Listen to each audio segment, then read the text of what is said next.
Le 1er mai, il y a eu 157 000 manifestants dans toute la France selon la police et 300 000 selon la CGT. Mais comment sont comptés les manifestants en France? Côté autorité, des agents de police s'installent dans un bâtiment qui surplombe le cortège et comptent à la main les manifestants, depuis la première ligne jusqu'à la voiture balai. Ils filment aussi le passage du cortège pour vérifier les chiffres plus tard.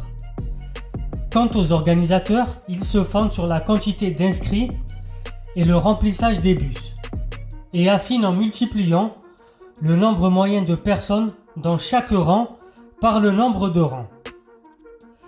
Même si les méthodes se ressemblent, les résultats peuvent différer du simple au décuple, et comme on vient de le voir avec ces chiffres du 1er mai 2025, on n'obtient jamais les mêmes résultats, peu importe la manifestation. Et donc, ça c'est la preuve que les résultats ne sont pas complètement objectifs.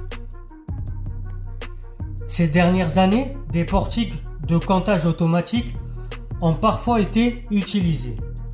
Et donc, ça a fourni des chiffres plus proches de ceux des autorités. Voilà, c'était Soso l'Intello. Abonnez-vous, partagez, likez. On a vu les deux méthodes pour compter les manifestants, notamment au 1er mai et en général dans toutes les manifestations.